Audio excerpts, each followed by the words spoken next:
나는 40살의 평범한 직장인 남성이다. 나는 결혼을 하였고 5살 여자 아이가 있다. 주변에서는 강남이다, 잠실이다, 문정이다, 다들 아파트 이야기를 한다. 하지만 나는 평범한 빌라에서 전세를 살고 있다. SNS에서 다들 아파트에 사는 걸 자랑한다. 그게 당연한 거고 나는 부족한 사람처럼 느껴진다. 언제부터 그게 당연한 것일까? 나는 내가 평범하다고 생각하는데 당신은 어떠한가? 2026년의 서울은 여전히 집 이야기로 뜨겁다. 점심시간만 되면 동료들의 휴대폰 화면에는 분양가와 실거래가 그래프가 떠 있다. 누군가는 대출을 최대치로 받아 입주를 앞두고 있고 누군가는 웃으며 시세 차익을 계산한다. 나는 그 사이에서 조용히 밥을 먹는다. 웃고는 있지만 속은 점점 작아진다. 빌라 전세라는 말이 마치 실패의 상징처럼 느껴진다. 퇴근 후 집으로 돌아오는 길 계단을 오르며 문득 이런 생각이 든다. 나는 정말 부족한 사람일까? 아니면 비교 속에 갇힌 사람일까? 문을 열자 아이가 뛰어 안긴다. 작고 따뜻한 팔이 내 목을 감싼다. 그 순간만큼은 세상에서 가장 단단해진다. 그런데도 밤이 되면 다시 흔들린다.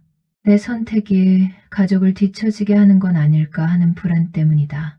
하지만 나는 아직 모른다. 이 불안의 끝에서 내가 무엇을 보게 될지. 며칠 뒤 회식 자리에서도 집 이야기는 계속된다. 누군가는 요즘은 아파트 아니면 자산이 아니야라고 말한다. 다들 고개를 끄덕인다. 나는 웃으며 잔을 부딪히지만 속에서는 무언가가 무너진다. 그날 밤 아내와 마주 앉아 통장 잔고를 펼쳐본다. 계산기를 두드리면 우리도 무리하면 가능은 하다. 하지만 그 숫자들 사이에는 여유라는 단어가 없다. 아내가 조용히 말한다. 우린 빚보다 시간을 사고 싶어. 그 말이 가슴에 박힌다. 남들처럼 보이기 위해 아이와의 시간을 줄이고 불안 속에서 잠들고 웃음 대신 이자를 계산하는 삶. 그게 정말 성공일까? 나는 처음으로 기준이 아니라 우리 가족의 기준을 생각해 본다. 다음 날 회사 단체 채팅방에 누군가 급매로 집을 내놨다는 소식이 올라온다. 영끌의 끝이 생각보다 가까웠다는 사실. 그 순간 내가 부러워하던 삶이 사실은 벼랑 끝일 수도 있다는 생각이 스친다. 그리고 내 안에서 아주 작은 확신이 자라기 시작한다. 아직은 작지만 분명히 다른 방향으로 향하고 있었다. 그 동료는 결국 집을 정리했다. 겉으로는 담담했지만 눈빛은 지쳐 있었다. 그는 술자리에서 한마디를 남겼다. 남들 따라가다 보니 내가 없어졌어. 그 말이 내 머릿속을 떠나지 않는다.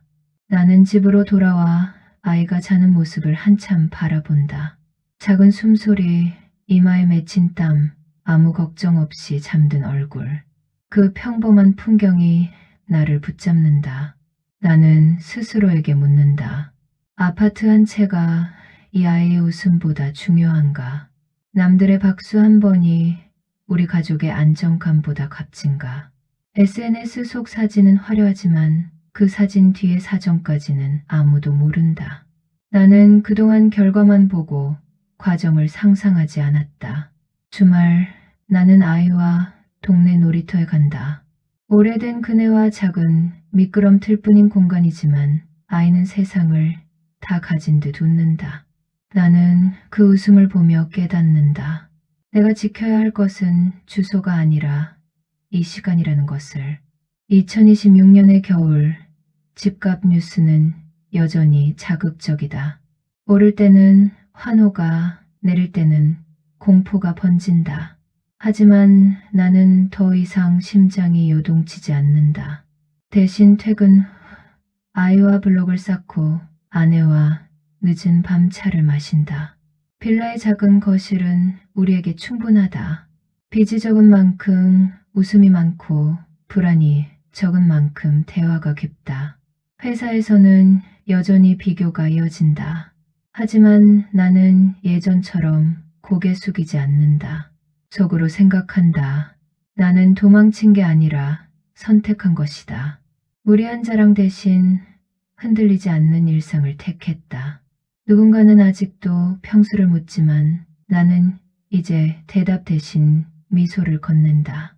어느 날 아이가 내 손을 잡고 말한다. 아빠, 우리 집 좋아? 짧은 그 한마디가 모든 비교를 무너뜨린다. 나는 깨닫는다. 내가 부족한 사람이 아니라 남의 기준을 빌려 살았던 사람이었다는 것을. 그리고 그 기준을 내려놓는 순간 삶이 얼마나 가벼워지는지도. 나는 여전히 40살의 평범한 직장인이다. 여전히 빌라 전세에 살고 있고 여전히 남들은 아파트를 이야기한다. 하지만 이제 나는 부족하다고 느끼지 않는다. 비교의 게임에서 빠져나오는 순간 비로소 내 삶이 보였기 때문이다. 나는 남들보다 늦게 갈 수도 있다. 어쩌면 끝까지 다른 길을 갈지도 모른다. 하지만 그 길은 적어도 우리 가족이 웃을 수 있는 길이다. 세상은 계속해서 당연함을 강요한다. 더 큰 집, 더 빠른 성공, 더 화려한 인증. 그러나 나는 안다. 당연한 건 없다. 각자의 사정과 속도가 있을 뿐이다.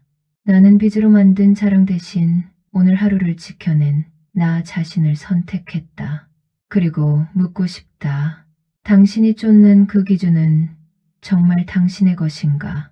아니면 누군가가 만들어 놓은 환상인가? 나는 이제 안다. 평범함은 실패가 아니라 끝까지 지켜낸 용기라는 것을.